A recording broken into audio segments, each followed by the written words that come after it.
Ninguna palabra corrompida salga de vuestra boca, sino la que sea buena para la necesaria edificación, a fin de dar gracia a los oyentes. Y no contristéis al Espíritu Santo de Dios, con el cual fuisteis sellados para el día de la redención. Quítese de vosotros toda amargura, enojo, ira, gritería y maledicencia, toda malicia. Antes sed benignos unos con otros, misericordiosos, perdonándonos unos a otros, como Dios también nos perdonó a vosotros en Cristo. Vamos, hermanos, a continuar con el tema, hermanos, nuestra metamorfosis en Cristo. Y hermanos, la verdad y la realidad es que todo aquel, sin excepciones, todo aquel, hermanos, que ha recibido a Cristo, todo aquel que afirma creer en Cristo, todo aquel que dice que su vida ha manifestado arrepentimiento, todo aquel que afirma estas cosas, su vida exteriormente como interiormente debieron y deben de haber cambiado. La metamorfosis es un proceso, hermanos, que mencionaba el miércoles, algunos insectos desarrollan. No todos los animales pasan por esta etapa, solamente algunos insectos. Y la metamorfosis, hermanos, es un cambio, hermanos, de naturaleza en tanto en el exterior como en el interior de ese insecto. La manera en la que se alimentan, su estructura fisionómica, su nombre científico, todas las partes de ese animal cambian de manera radical. No se alimentan más de lo mismo, no tienen las mismas habilidades, no tienen el mismo desarrollo, no tienen las mismas limitaciones. Son animales que cambian, hermanos, y han mudado, hermanos, de una fase a otra fase. Y nosotros en Cristo, por la gracia de Dios, sufrimos una metamorfosis, hermanos, un cambio. Una nueva naturaleza habita en nosotros. Y dijimos la semana pasada, la nueva naturaleza no se añade a la vieja, la nueva naturaleza reemplaza a la vieja. Padre, bendice tu palabra, Señor, en este día. Habla a nuestro corazón, habla a nuestra vida. Ayúdanos, Señor, a entender y a estar seguros de lo que en Cristo hemos sido, de lo que ahora en Cristo somos, Padre, y que toda la honra y la gloria te la lleves tú. Te lo pido en Cristo Jesús. Amén. Puede tomar asiento, hermanos. Sin duda alguna, hermanos, hoy en día vivimos, hermanos, en un tiempo donde la gran cantidad de personas, hermanos, afirman que son cristianos o que son salvos. Usted salga a la calle y pregúntele a un grupo de personas si son salvos, y la mayoría de esas personas te van a decir que sí, que son cristianos porque se congregan en una iglesia, porque hicieron algún tipo de ordenamiento, algún tipo de ordenanza, hicieron una oración, hicieron esto, hicieron aquello. En otras palabras, hermanos, muchos afirman ser cristianos, pero cuando ves su vida, hermanos, cuando te das cuenta de lo que son, cuando te das cuenta de la manera en la que hablan, cuando te das cuenta de la manera en la que están viviendo su día a día, hermanos, pareciera que lo que ellos acaban de afirmar con su boca es que sus hechos lo terminan negando por completo. Y hermanos, el apóstol Pablo aquí está exhortando a una iglesia como la iglesia de Éfeso, hermanos, a aprender a distinguirse de entre la vida nueva que ellos llevan en Cristo y la vida que ellos en algún momento llevaron en el pasado. Todo comenzó en el capítulo 4, verso 1, cuando Pablo le dice: yo pues, preso en el Señor, os ruego que andéis como es digno de la vocación con que fuiste llamado. Dijimos que el verbo andar, hermanos, significa no caminar, sino significa, hermanos, vivir en todas las áreas de nuestra vida, en tanto en nuestra mente, corazón, pensamiento, conducta, hermanos, en todas las áreas de nuestra vida nosotros debemos conducirnos, debemos comportarnos conforme al llamado que de Dios hemos recibido. ¿Cuál es ese llamado? El que menciona en el capítulo 2, versículo 8, el apóstol Pablo: por gracia sois salvos por medio de la fe, y esto no es de nosotros, es un don de Dios, no por obras, para que nadie se gloríe. Hermanos, nosotros al haber creído en Cristo, al haberle entregado nuestra vida a Cristo, nosotros debimos de haber pasado por una transformación. Y no hablo de una transformación estética, no hablo de una transformación en la parte externa que es nuestro cuerpo. Esa vendrá un día, hermanos, que el Señor regrese por nosotros. Tendremos ya una transformación completa aún exteriormente. Pero la transformación que sucedió en nuestra vida el día que creímos es que la nueva naturaleza de Cristo reemplazó la naturaleza vieja. Aquella naturaleza en la cual vivíamos antes, en la cual nos deleitábamos antes, aquellas actitudes y comportamientos que practicábamos, hoy en día, hermanos, en Cristo todo eso es pasado. La Escritura nos dice: no reine pues el pecado en vuestro cuerpo mortal, de modo que lo obedezcáis en sus concupiscencias. Ahora el Espíritu Santo de Dios, hermanos, mora en nuestros corazones. Ahora vivimos por el Espíritu, andamos por el Espíritu, y debemos de ser llenos del Espíritu. Debemos reflejar el fruto del Espíritu: amor, gozo, paz, paciencia, benignidad, bondad, fe, mansedumbre, templanza. En otras palabras, aquel que ha creído en Cristo ha cambiado de manera radical. Y si usted es cristiano y si usted es salvo, su vida debe de ser transformada. Debe de haber sido transformada. Vimos la semana pasada, hermanos, rápidamente como resumen, dice Pablo, versículos 17 al 19: esto pues digo y requiero en el Señor, que ya no andéis como los otros gentiles, que andan en la vanidad de su mente, teniendo el entendimiento entenebrecido, ajenos de la vida de Dios por la ignorancia que en ellos hay, por la dureza de su corazón, los cuales después de que perdieron toda sensibilidad, se entregaron a la lascivia para cometer con avidez toda clase de impureza. Vimos que esta es la clase de vida que nosotros llevábamos en el pasado. Esta es la clase de vida que usted y yo manejábamos en el pasado.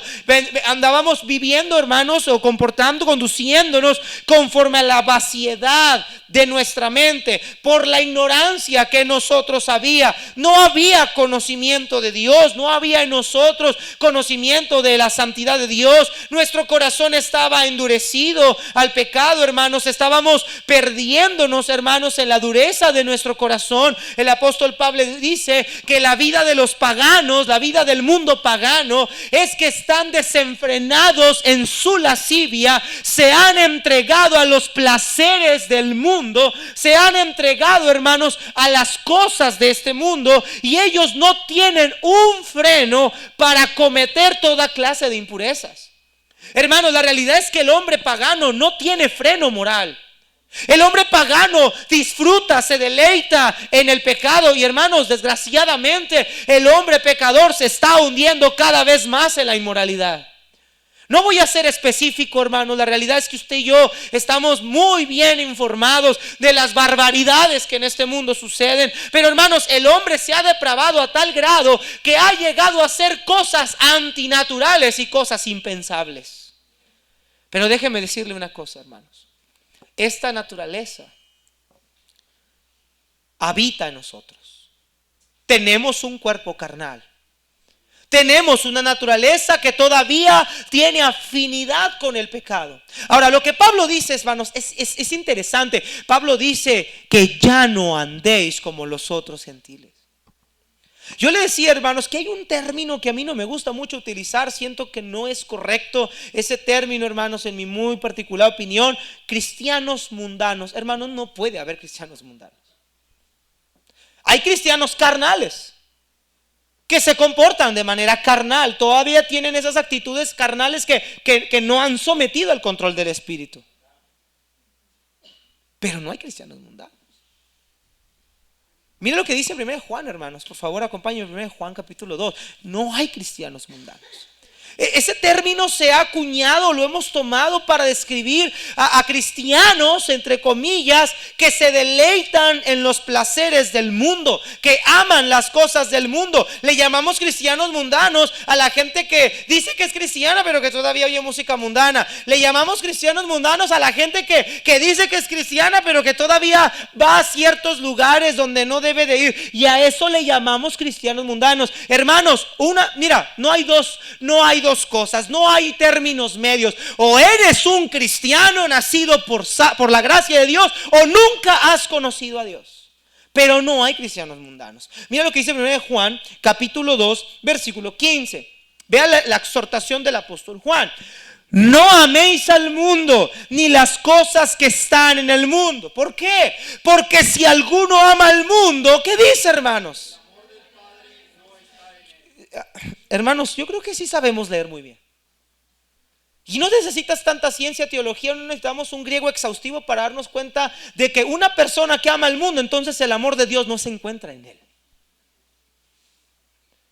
No necesitamos una gran profundidad de palabras para darnos cuenta, hermanos, que si hay alguien que se deleita en los placeres de este mundo, que vive por los placeres de este mundo, como Juan dice en el capítulo 3, que practica el pecado de manera liberada, no ha conocido el amor de Dios en él. No hay cristianos mundanos. Versículo 16. Porque todo lo que hay en el mundo, los deseos de la carne, los deseos de los ojos y la vanagloria de la vida, ¿qué, hermanos? Esto no viene del Padre. ¿De dónde viene, hermanos? Del mundo. Las cosas que hay en este mundo no provienen de parte de Dios. Él es el creador del mundo, mas Él no es el creador del sistema que se maneja en este mundo. Y dice la escritura, hermanos, que las cosas que hay en este mundo no provienen del Padre. Y si alguno se deleita, ama, tiene afecto, las prácticas de su vida, las cosas por las que se rige, las modas, las ideologías que adopta del mundo, si alguien vive por los placeres de este mundo, dice el apóstol Juan, el amor del Padre entonces no está en él. Las cosas que hay en este mundo están en contra de la santidad de Dios, hermanos. Versículo 17 dice: y el mundo pasa y sus deseos, pero el que hace la voluntad del Padre permanece, ¿qué, hermanos? Para siempre. El apóstol Juan dice: todo aquel que practica el pecado le pertenece al diablo, porque el diablo ha pecado desde el principio. Para esto apareció el Hijo de Dios, para deshacer las obras del diablo. Pero el que es nacido de Dios no practica el pecado, porque la simiente de Dios, ¿cuál es la simiente de Dios, hermanos? El Espíritu Santo. La simiente de Dios habita en él y no puede pecar, porque es que nacido de Dios. Hermanos, la realidad es que alguien que es nacido de Dios no se deleita en el pecado. Por eso el apóstol Pablo dice aquí: no anden, no se comporten, no se conduzcan como los otros gentiles. Miren, ustedes tienen algo diferente, nuevos creyentes. Ustedes ya no están ajenos de la vida de Dios. La escritura dice, hermanos, que en Cristo Jesús fuimos reconciliados con el Padre. No estamos ajenos de la vida de Dios. No somos ignorantes de la vida de Dios. Conocemos a Dios, hemos conocido su gracia, hemos conocido su amor, hemos conocido su misericordia. Nadie aquí puede decir: pastor, es que yo no conozco a Dios. Todos hemos conocido al Dios vivo y verdadero por medio de la fe. Dice que ellos tenían dureza en su corazón y que se han entregado a la lascivia y a los placeres terrenales. Queridos hermanos, ¿un creyente puede entregarse o debe entregarse a los placeres terrenales? ¿Perseveraremos en el pecado para que la gracia abunde? De ninguna manera. Entonces, ¿cómo podemos distinguir que una persona ha nacido de nuevo? Por la calidad de vida que lleva. Y en primer lugar, su vida no tiene nada que ver con la vida que llevaba antes. Su vida se distingue del mundo pagano. Y es aquí donde empieza el primer problema, hermanos. La iglesia moderna parece que no se distingue del mundo pagano. ¿Sabe cuál es la única diferencia entre los que se congregan en una iglesia y la gente que ahorita está allá afuera? Que ellos ahorita allá afuera están comiendo menudo y usted está sentado aquí.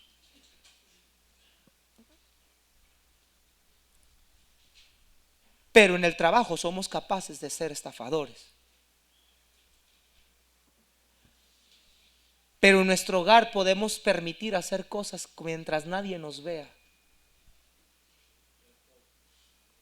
Pero en la escuela puedo estar ocultando sustancias que normalmente no podrías consumir dentro de la iglesia.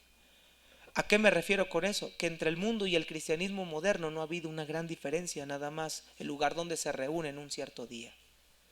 Pero Pablo dice que nosotros debemos de vivir conforme es digno de la vocación con que fuimos llamados. La iglesia de Cristo debe de tener una diferencia bien marcada. Tiene que haber una diferencia, hermanos. No somos perfectos, tenemos lucha con el pecado, pero debe haber una diferencia en nosotros. Por eso Cristo dijo, ustedes son, no dice serán, ustedes son la sal, ustedes son la luz. Ustedes ya alumbran, ustedes ya sazonan, ustedes ya tienen impacto, ustedes ya deben de tener influencia. Su vida ya tiene que dejar una marca en el mundo. Se pueden distinguir a leguas, a distancia, a kilómetros. Su identidad no es oculta. Su identidad se ve inmediatamente. Pero si la sal se vuelve insípida, y si la luz que está sobre el candelero se pone sobre un almud, ambas no sirven para nada, sino para ser echada fuera y pisada por los hombres. Hermanos, ¿sabe para qué sirve nuestra vida, nuestro testimonio en la tierra? Según Mateo capítulo 5, 16 dice, así alumbre vuestra luz delante de los hombres, para que los hombres vean vuestras buenas obras. ¿Y qué va a pasar? Glorifiquen a vuestro Padre que está en los cielos. Nuestra vida existe en el mundo para que la gloria de Dios sea reflejada en este mundo perverso. Escúcheme bien, hermanos, Cristo ya no está en la tierra corporalmente. Él no está aquí. Dice el apóstol Juan, vimos su gloria, gloria como del unigénito del Padre, lleno de gracia y de verdad. Sí, pero Él ya no está aquí. Entonces, ¿cómo este mundo perverso va a poder de las tinieblas pasar a la luz admirable? ¿Cómo este mundo perverso va a poder mirar la grandeza y la majestad de la gloria de Dios en este momento? Pero ¿cómo entonces este mundo perverso va a poder pasar o va a poder conocer las bendiciones de la gracia de Dios? La manera que Dios diseñó para que el mundo perverso pueda conocer la gloria de Dios es a través de los hijos de su reino. Nosotros, la iglesia. Pero pareciera que cuando hablamos de nosotros como ser la luz de los hijos, como hijos del reino, como que muchos dicen, no, yo no quiero ser el ejemplo. Hermanos, no es si queremos ser ejemplo, es que debemos de ser ejemplo, si es que Cristo mora en nosotros. Ahora mire lo que dice el versículo 20, hermanos. Vosotros no habéis aprendido hacia Cristo. Ustedes no aprendieron ese sistema pagano de Cristo.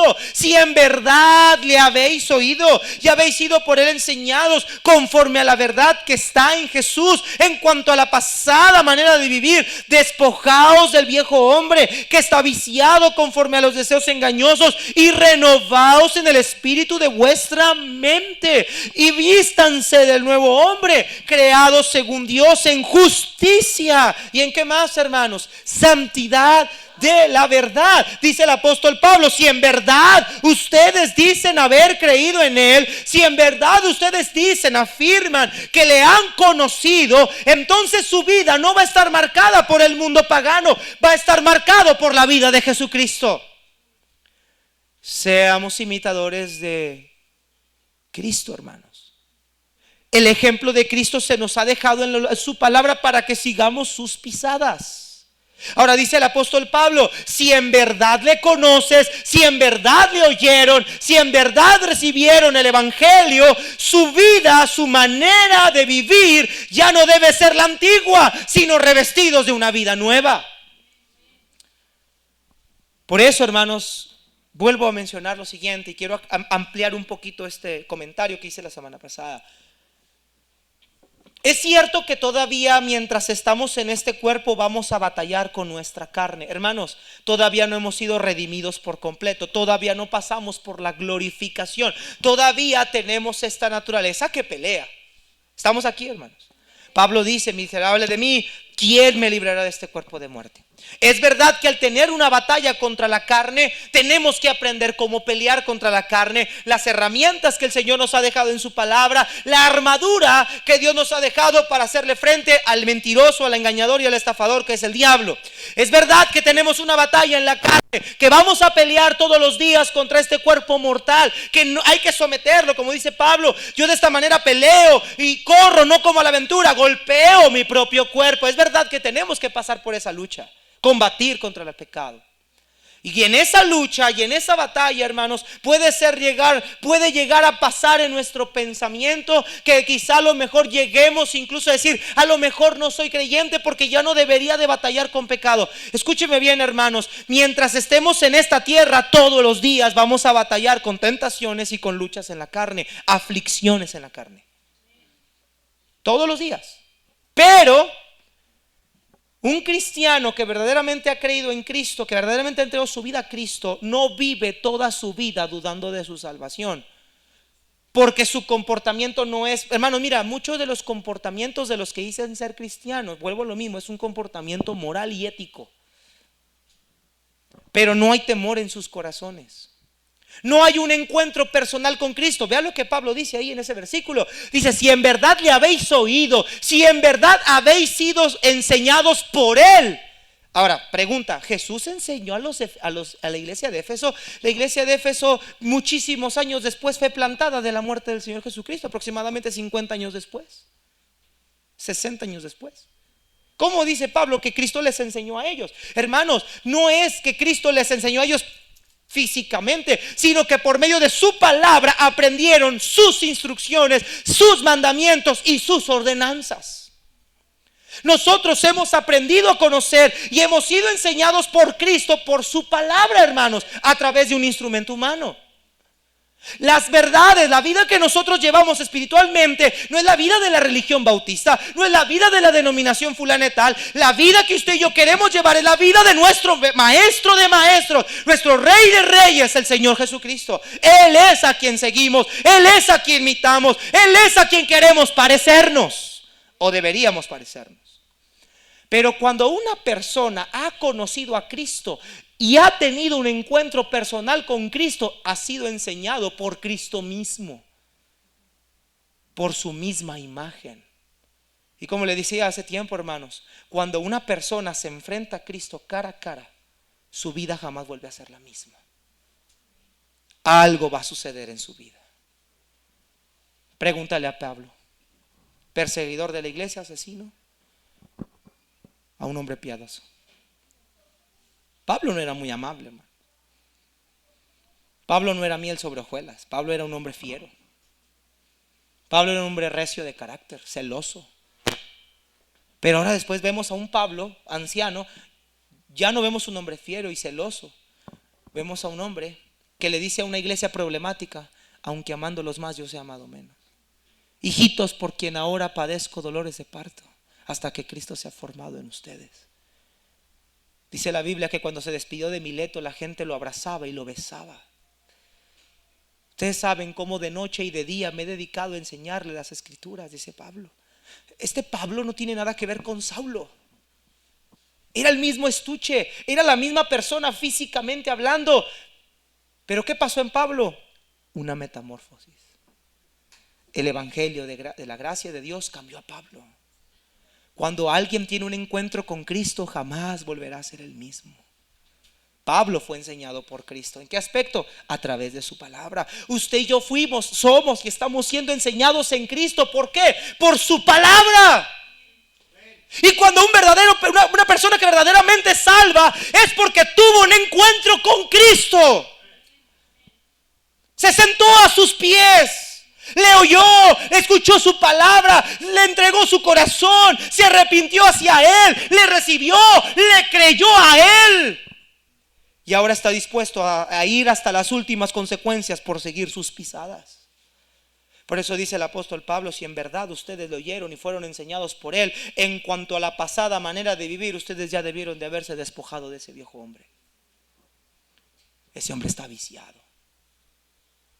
Ese hombre está contaminado, ese hombre está afectado, está dañado. Esas ropas andrajosas ya no sirven. ¿Qué pasa cuando alguien se enfrenta a Cristo? Se renueva en un espíritu de su mente. Su mente cambia.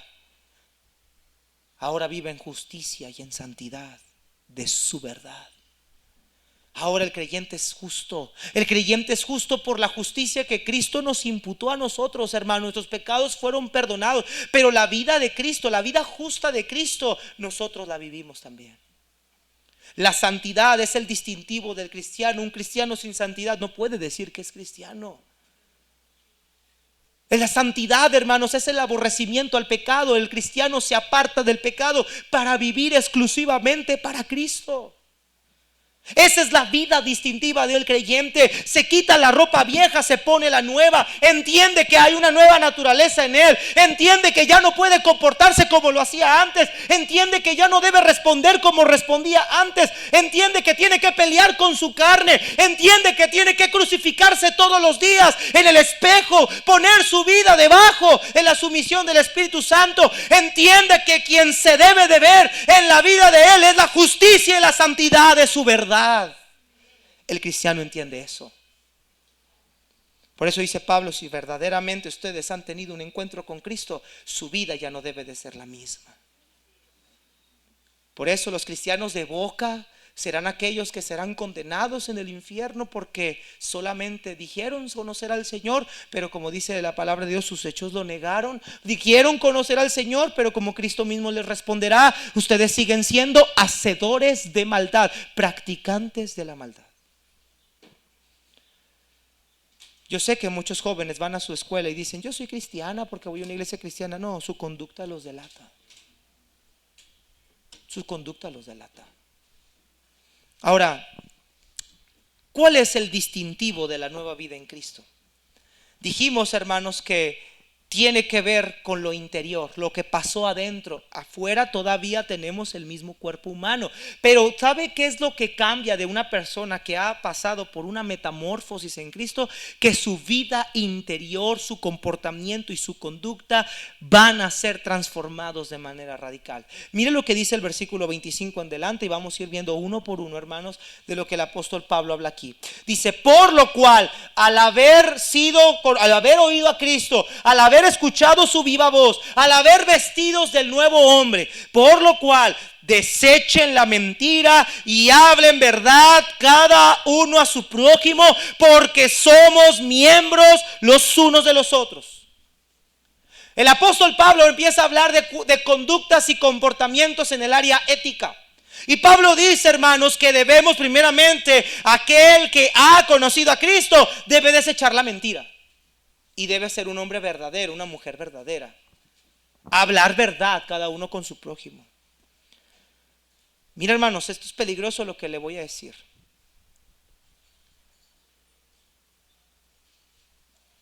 Pero el cristianismo es una conducta y un estilo de vida muy elevado. Una persona moral puede regirse por medio de estos principios de vez en cuando.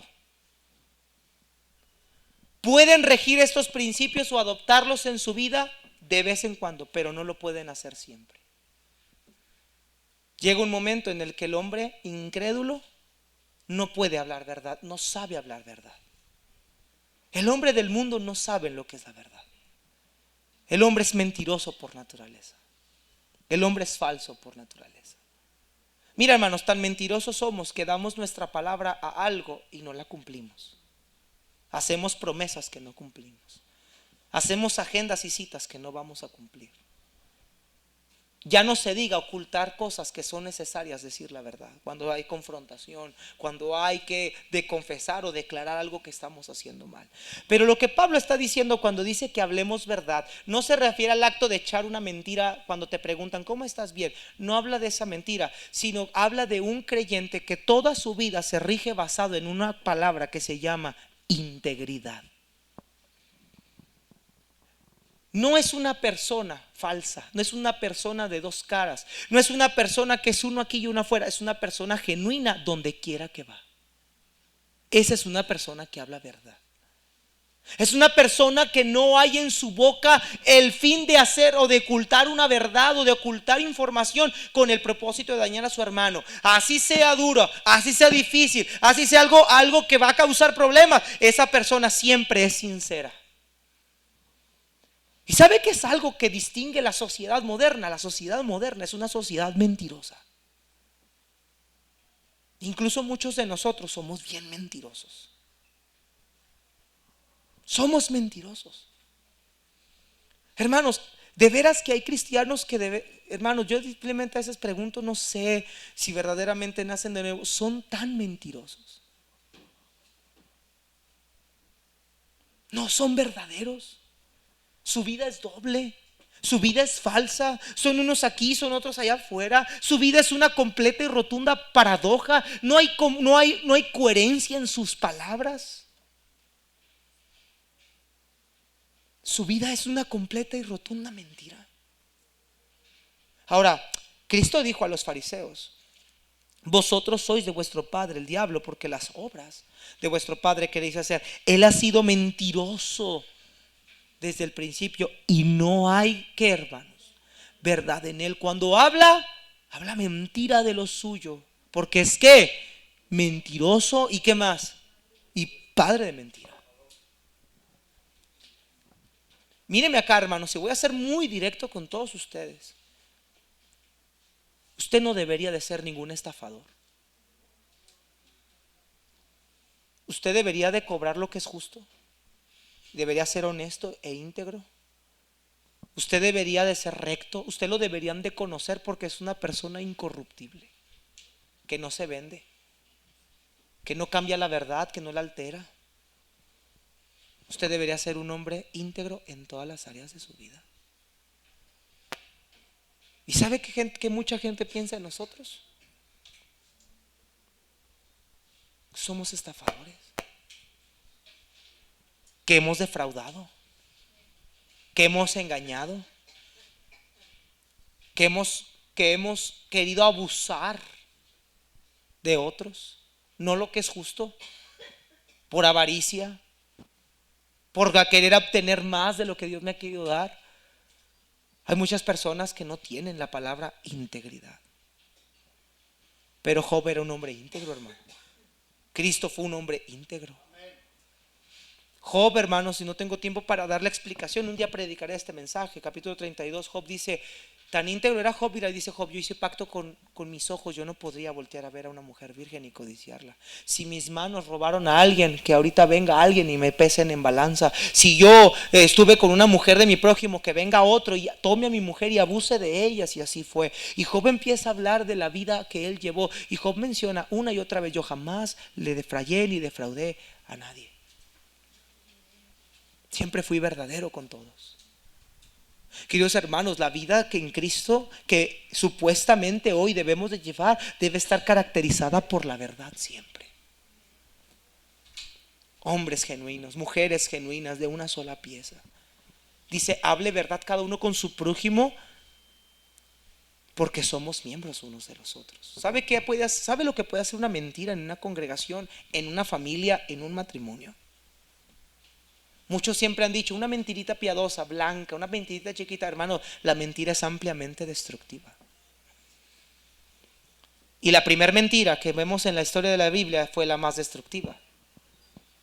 Con que Dios os ha dicho que no comáis del fruto del árbol del huerto, que no comáis. Mira, si comes de ese árbol, del fruto del huerto que Dios dijo que no, no moriréis. No moriréis. Esa fue la más grande mentira. No pasará nada. Cuando Dios dijo que el que comiera del fruto del árbol del huerto, ¿qué iba a pasar? Moriría. ¿Y qué sucedió con la humanidad, hermanos? Por cuanto el pecado entró al mundo por un hombre, y por el pecado la muerte, así la muerte pasó a todos los hombres, por cuanto todos pecaron. ¿La mentira no es destructiva? No le digas la verdad a tu hijo, no le digas que es adoptado, no le digas, no lo dañes. La verdad tiene que decirse. No le voy a decir a mi esposa que hice esto porque no me lo va a perdonar nunca. La verdad tiene que decirse. No hay nada oculto que no haya de saberse, hermanos. No hay nada oculto que no haya de saberse.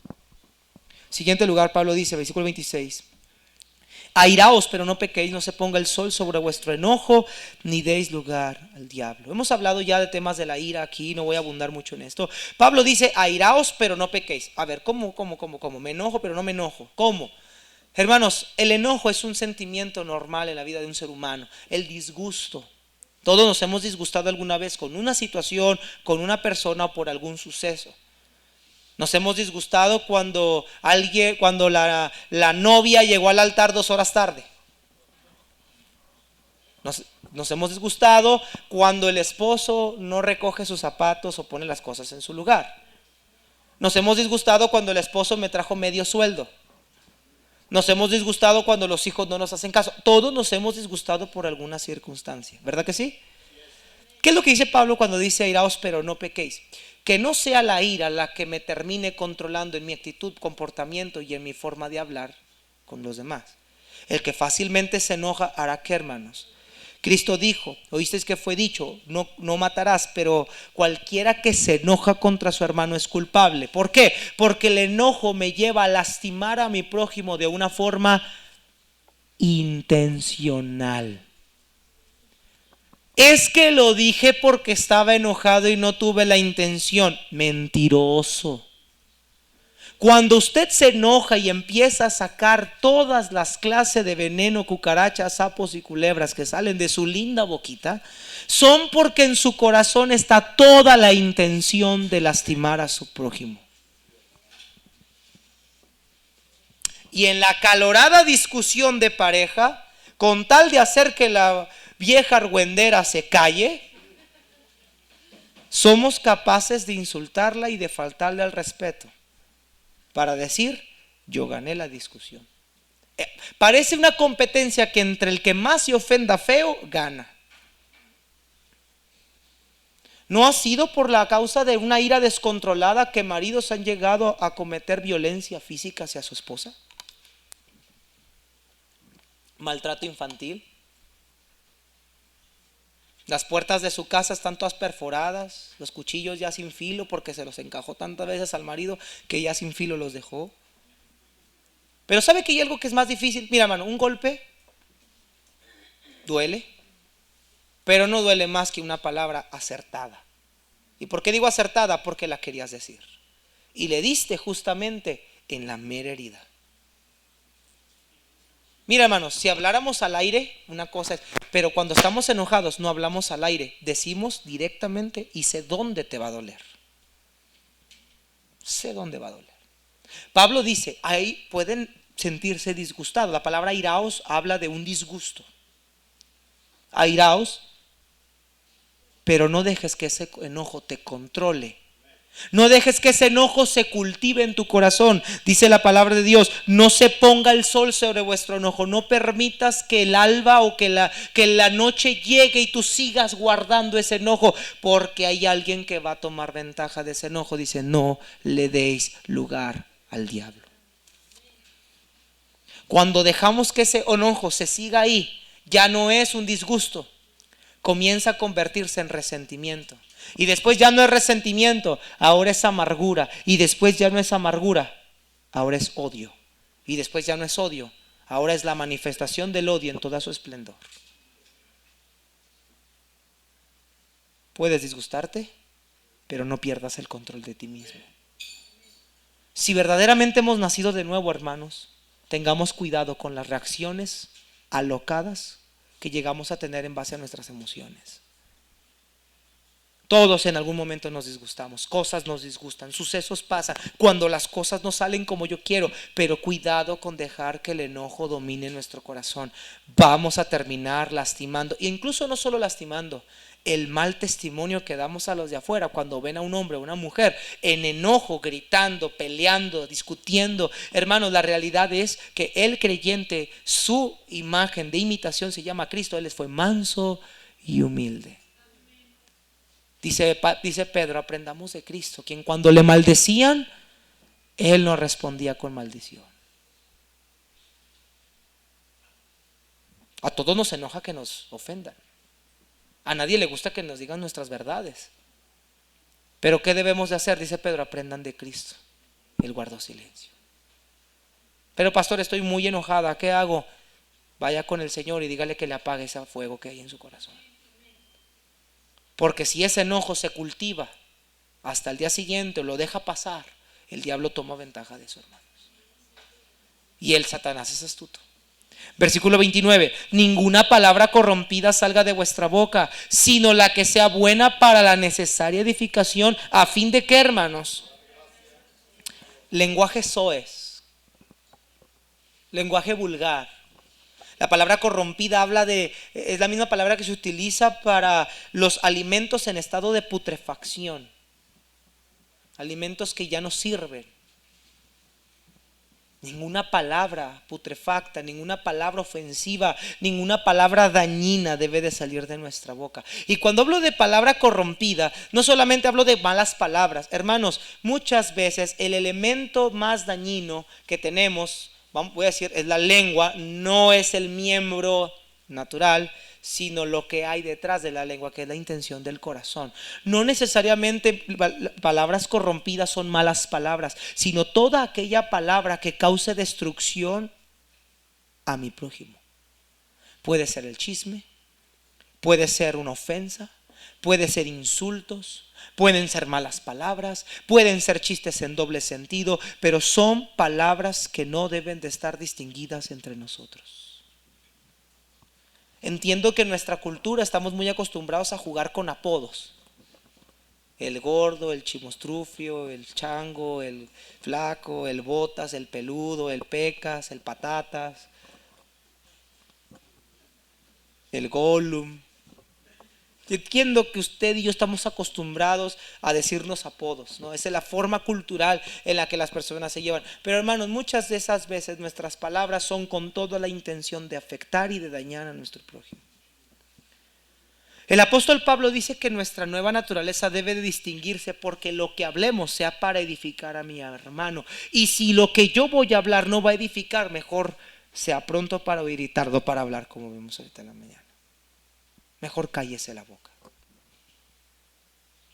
Mira, hermanos, si sus palabras no son para ayudar a crecer a su hermano, mejor no diga nada. Si usted no sabe qué decir en un funeral, cállese la boca, no diga nada. Muchos días de estos. Felicidades. No, que al cabo Dios lo sacará del infierno algún día. Hermanos, las palabras corrompidas son muy comunes en el mundo. En el trabajo nos hablan con palabras corrompidas. Yo al menos, hermanos, a mis compañeros del trabajo les digo, a mí no me andes llamando con ese adjetivo calificativo con el que se llaman. Si el animal quiere ser tú, ahí está. Pero a mí no me gusta que me llames así. Me llamo Carlos, o hermano, o pastor, llámame como quieras. Pero no me llames con una palabra corrompida, porque, hermanos, la verdad es que cuando hablamos con palabras corrompidas, y tristemente hay creyentes que hablan con palabras corrompidas. Hay creyentes que les encanta el doble sentido. Hay creyentes que les encanta lastimar a otros con su boca. Dice la Biblia que si nuestras palabras no son para edificación y no hay gracia para el oyente, mejor callémonos la boca, hermano. Los cristianos saben para qué debe de servir nuestra boca: para bendecir. Nuestra boca debe ser para ayudar, para aconsejar, para apoyar, amonestar, instruir en justicia, apoyar a aquel que está desvalido, no para destruir personas. Y tristemente mucha gente se desanima por causa de nuestra boca. Dice Pablo, la vida nueva en Cristo está caracterizada por una boca que es de edificación. Ahora, ¿qué pasa cuando nosotros hacemos ese tipo de comportamientos? Verso 30, y no contristéis al Espíritu Santo de Dios, con el cual fuisteis sellados para el día de la redención. El Espíritu Santo se contrista. El Espíritu Santo está tan unido al creyente, está tan relacionado con nosotros, queridos hermanos, que cuando nosotros estamos comportándonos en una de estas maneras, el Espíritu Santo se apaga. Dice 1 Tesalonicenses 5, no apaguéis al Espíritu. ¿A qué me refiero con apagarse? Se refiere, hermanos, a que el Espíritu Santo ya no influye de la manera que quiere influir, porque nosotros le estamos dando más oportunidad a nuestra carne que a la voz del Espíritu. Es como silenciar al Espíritu Santo. La palabra contristar es entristecerlo. Lo pone en un sentido emocional. Cuando yo entristezco a alguien, esa persona toma una distancia de mí.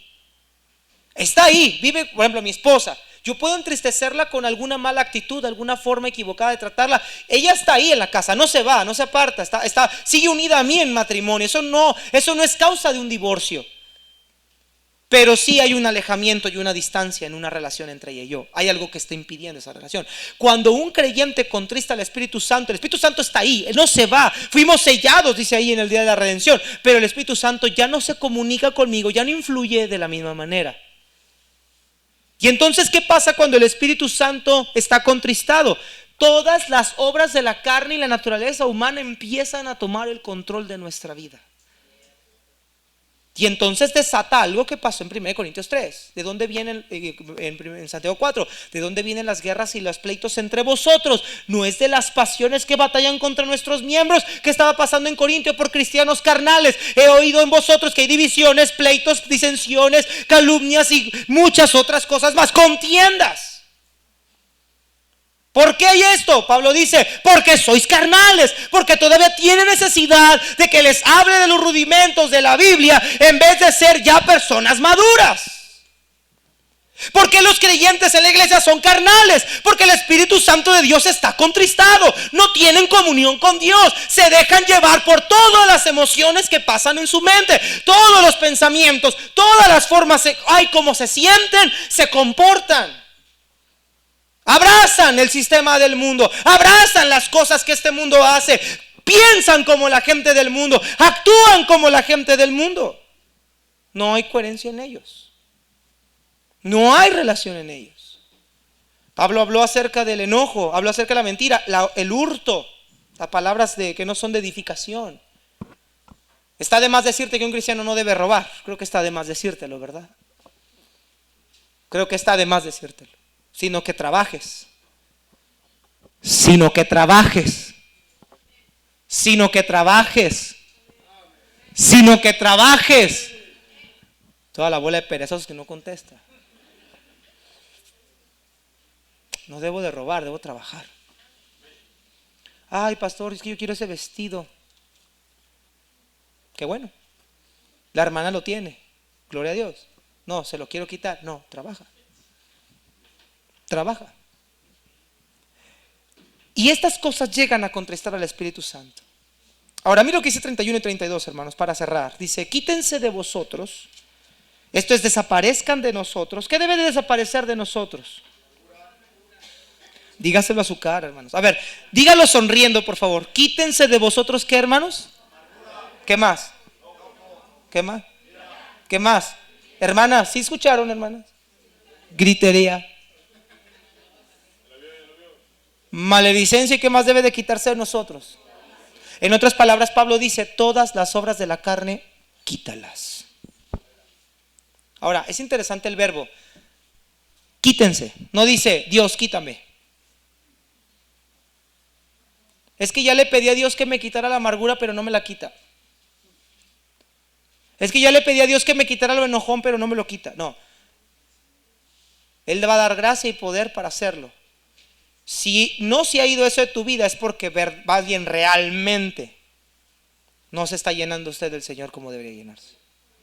Mire, vuelvo a repetir lo mismo. Todos nos enojamos en algún momento. ¿Y sabe qué preferimos hacer? Reaccionar como mi nombre y mi apellido dicen, que como Dios me dice que yo reaccione. Ay, no, es que si reacciona así van a decir que soy un menso. Soy manso, no menso. No, hermanos. A veces preferimos darle más rienda suelta a nuestra forma de pensar, como decía ahorita en la mañana, que a la forma de pensar que Dios dice. Dice Pablo, quítense de usted. Un cristiano ya no debe de estar amargado. Lo dice el autor de Hebreos. La amargura nos estorba. La amargura nos impide dejar de alcanzar la gracia de Dios. Y por ella muchos se contaminan. Hermanas, yo entiendo, hermanos, que muchos hemos pasado sucesos dolorosos. Sucesos en los cuales eso ha generado en nosotros una amargura. Pero hermano, déjeme decirle una cosa. La amargura, mientras usted la siga teniendo en su corazón, no le va a permitir mostrar la justicia de Dios en todo su esplendor. La amargura siempre será el obstáculo que nos impida crecer en la naturaleza de este nuevo hombre. Nosotros como cristianos ya no deberíamos de tener amargura. ¿Sabe qué deberíamos de hacer? Encomendar la causa al que juzga justamente. Si la amargura viene por resentimiento, si la amargura viene porque mis circunstancias no me gustan y porque no me gusta la vida que llevo, aprenda el contentamiento. Pero mientras no quitemos este tipo de situaciones que son de la carne en nuestra vida, no vamos a poder mostrar la justicia de Dios en todo su esplendor de nuestra nueva naturaleza. Quítense amargura, enojo, ya vimos, ira, gritería. La gritería, hermanos, habla de la exaltación del corazón. Una persona que se exalta al grado de ofender, pero también que levanta la voz de una forma, hermanos, como una manifestación de carnalidad. La gritería ya es la manifestación de la ira en su esplendor. La gritería es uno, el insulto verbal es otro, el abuso físico es otro. Son manifestaciones de la amargura, del enojo. La gritería es una de ellas. Maledicencia y malicia, las intenciones del practicar un pecado. En otras palabras, lo que Pablo dice es: quítense de ustedes todas las obras de la carne. Quítense todas las obras de la carne. ¿Pero por qué no las quitamos? Porque el espíritu está contristado. Por eso dice: no contristen al espíritu y quiten de ustedes esto. Termino. 32. ¿Cómo debe de ser nuestra conducta? Antes sed benignos, amables unos con otros, misericordiosos, perdonándonos unos a otros, como Dios también os perdonó a vosotros. ¿Y qué, hermanos? Hermanos, la amabilidad es un distintivo del cristiano. Perdóneme, pero un cristiano que tiene la cara, dirá mi abuelita, la cara de perro, no puede ser, no me puede mostrar la amabilidad. Es que soy serio, así soy yo. No, así no debes de ser tú. Hermanos, la amabilidad es una muestra de afecto por el prójimo. Llega una persona a la iglesia y: hermano, bienvenido, me da tanto gusto verte, y te deshaces saludando al hermano. Amabilidad es mostrarles a ellos un afecto. Y muchos cristianos no son amables, son pedantes, son soberbios, engreídos, orgullosos, altivos, mala entraña, enojones, iracundos. Su rostro no refleja paz ni gracia, refleja dolor, avergüenza, quebranto, amargura, y refleja tantas cosas que no es paz. Pero un cristiano debe ser amable. No solo amable con la gente de la iglesia o con los que te caen bien, amable con toda la gente. Hola, ¿cómo estás, señora? Pásele, qué bonito, qué buen día, bonito día, vecina. Pero es la vecina que te cae gorda. Es la vecina que no la puedes ver. Ojalá y se vaya al infierno la vieja esa. Nuestro carácter debe cambiar, hermano. Y un cristiano debe ser amable. Dice que benigno, misericordioso, compasivo. Ve el dolor de los demás y no pasa de largo. Atiende, ayuda, auxilia a aquellos que están en necesidad. Y por último dice que debemos ¿de qué? Perdonar. Perdonar.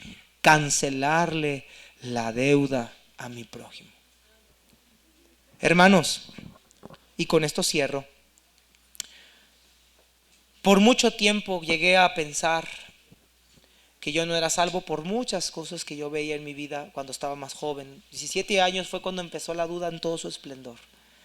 Me aparté del Señor un tiempo, no de la iglesia, iba a la iglesia, pero no caminaba como caminaba anteriormente. Y llegué a dudar. Pero una de las cosas que me han hecho estar firme y convencido de que soy salvo y todo, le digo a mi esposa, es que por más enojado que yo pueda estar, por más dolido que pueda estar mi corazón por la más grande ofensa que me pudieran haber hecho, no puedo guardar rencor. Aunque yo en mi carne quiera guardar rencor y no volverle a hablar a usted jamás en la vida, no puedo. ¿Y sabe qué es lo que me he dado cuenta? Cuando pasa en una discusión matrimonial o con un roce con alguien, ¿sabe qué es lo que sabe a quién le habla el Espíritu Santo que vaya y se disculpe? A mí. Y yo le digo: Señor, ¿pero por qué a mí? Dile a él, dile a ella, que no la ves cómo está en la postura que está. El Espíritu Santo dice: pero yo quiero que tú perdones como yo a ti te he perdonado muchas veces. ¿Sabe cuál ha sido uno de los distintivos de mi salvación? Que no puedo dormirme, no puedo estar en paz, no puedo predicar, no puedo hacer nada si mi corazón no está bien. Ya ahí voy. a tratar de arreglar el asunto, porque no es correcto que estemos así. Restaurar. Y restaurar es volver a remendar lo que se rompió y volverlo a tener como estaba al principio. ¿Sabe qué muchos hacemos? Pinté mi raya. Sí, te perdono, pero mira, aquí está una raya bien marcada. No, hermanos, restaurar significa volver a tener la misma actitud que teníamos antes de que ese evento pasara. Eso es lo que pasó con nuestra relación con Dios. El profundo desacuerdo fue quitado y tenemos una relación con el Padre por medio del Espíritu Santo. Eso es el perdón. Y si usted, querido cristiano, o usted que dice ser cristiano, tiene años y no sabe o no ha podido o no has querido perdonar, algo anda mal. Algo anda mal. Yo entiendo que la gravedad de la ofensa que nos pueden hacer puede ser muy grande o muy pequeña de la medida, pero jamás esa ofensa se va a comparar a las ofensas que hemos hecho con el Padre Celestial. Nuestra vida debe de ser diferente a la que era antes. Amables, benignos, misericordiosos, perdonadores, honestos, íntegros, no robando, sino al contrario, ayudando al que tiene necesidad. Hombres que sean hombres de gracia, mujeres confiables, hombres confiables, hombres que se distingan de este mundo. Que puedas ver en tu trabajo a toda la bola de rateros que agarran cobre, que agarran pintura, pero tú eres honesto y tú dices: yo no voy a agarrar nada de eso. A Dios no le agrada eso. Es más, hasta los puedes reprender si es posible. Que eres una mujer que no te dejas llevar por lo que las amigas te dicen, por las vecinas. No, comadre, hágale así. No, la Biblia dice otra cosa. Que nuestra actitud sea amable. Mira qué amable el vecino, mira qué amable la vecina, mira cómo son tan buenas personas, son confiables, son honestos. Que puedan tenerte en su mente cuando hay que hacer algo, hay que poner a alguien de encargado. No, Él es el ideal, Él tiene algo diferente, Él parece que son otras personas. Ellos son confiables, dan paz, dan tranquilidad. Hermanos, esa es la metamorfosis en Cristo. Nuestra vida ya no es la misma. Y si su vida no ha cambiado, y si su vida no ha sido transformada y sigue siendo la misma persona de antes, algo anda mal. Y aquellos que acaban de recibir a Cristo, ese es un trabajo constante. Todos los días tenemos que crucificar nuestras carnes y deseos y decir: Señor, hoy voy a salir, crucifica mi carne. Aquí dejo a este hombre perverso, este hombre iracundo, esta mujer que por todo se ofende, este hombre soberbio y orgulloso. Señor, voy a salir. Espíritu Santo, toma el control de este carro. Toma el control de este carro, porque este carro está mal. El piloto que tenía este carro lo llevaba por la ruina, pero Señor, ahora tú controla este carro. Y que si en algún momento tengo que pasar por una adversidad, ofensa o daño, pueda responder como tú respondes. Y que la gente pueda ver que el cristianismo no es una religión, es el modelo de la vida de nuestro Señor. Puestos de pie, vamos a orar. Yo creo que todos necesitamos ser transformados, hermanos. El altar está abierto. ¿Por qué no viene a Dios y le dice: Señor, transfórmame? Señor, quita esto que no te agrada. Señor, batallo con esto, estoy batallando con la amargura, estoy batallando con la ira, estoy batallando con el enojo, estoy batallando con la gritería, estoy batallando con los celos, estoy batallando porque soy una persona contenciosa, estoy batallando con la mentira, estoy batallando con el hurto. Hermano, con lo que esté batallando, hermana, tráigalo al Señor. Cambie esa manera de vivir, deseche esa manera de vivir. Hermanos, el altar está abierto. Deje su